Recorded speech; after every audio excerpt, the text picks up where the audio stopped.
Hi, and welcome back to part 2 of Header's hardware review of the Silverstone SG03-F. As you can see, I've pulled the bottom plate off. This is the bottom plate just sitting here where you'd normally mount up to 2 hard drives. The feet do not screw off, they simply are pressed on, and you could get those feet off if you needed to. It'd be quite fiddly work. But I've mounted the ATX, the micro ATX mainboard into the chassis. And as we can see, it's relatively tight, but there's still some room left in there.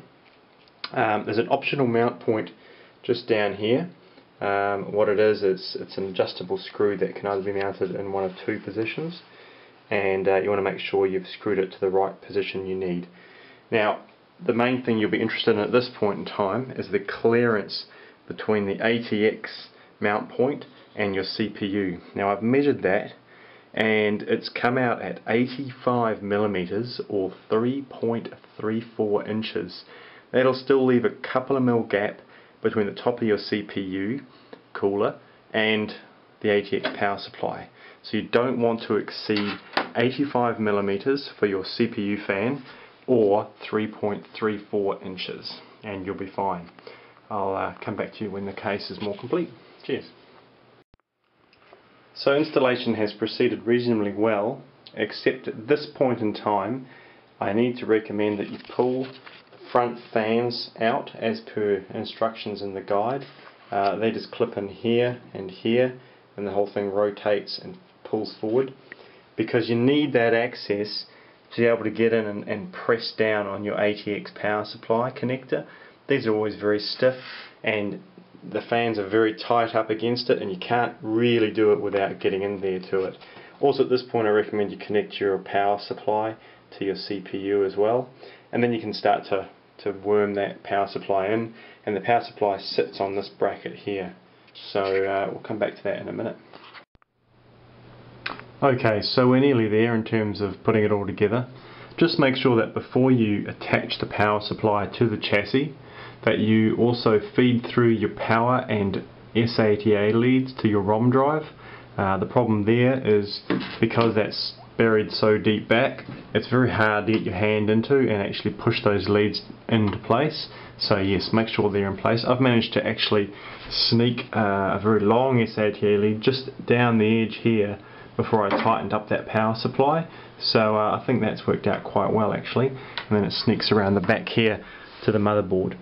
I've also mounted a laptop hard drive into that bracket using a normal hard drive 2.5 inch to 3.5 inch converter, and that's now in place. The ROM drive of course is in place. I'm going to be running both of these fans. By the way, this mesh grill here, this easily pops off. There's a simple connector just there and another one just there, and what you do is you just get a small screwdriver and pry those loose and the mesh comes off, and you can clean the air filter underneath that. All I did though was I also popped those around the other way so that their power leads are centralised together, because they were actually sticking out the side here, and it was being mounted in and out of the case. It became quite difficult. So yes, I'm going to spin it all up and see how much cooler everything is now. So there we go, it's all together now, and I'm running an AMD Venom 2 X6, so it's a hexa-core 1055T, that's the bottom of the line hexa-core processor from AMD at 2.8 GHz. Now I'm just running stock speeds.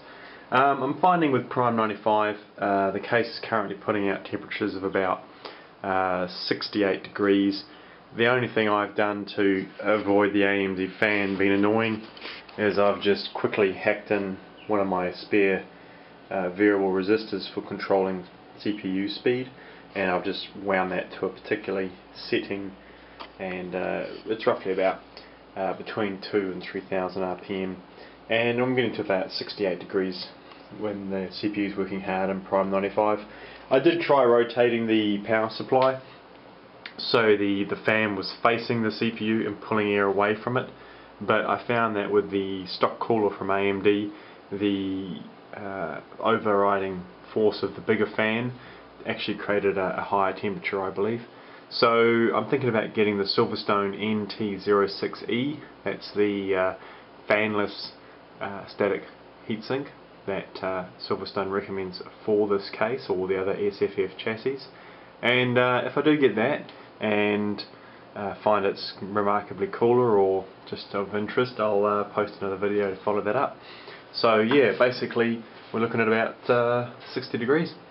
So 68 degrees under heavy load with Prime 95, which isn't too bad given the size of the case.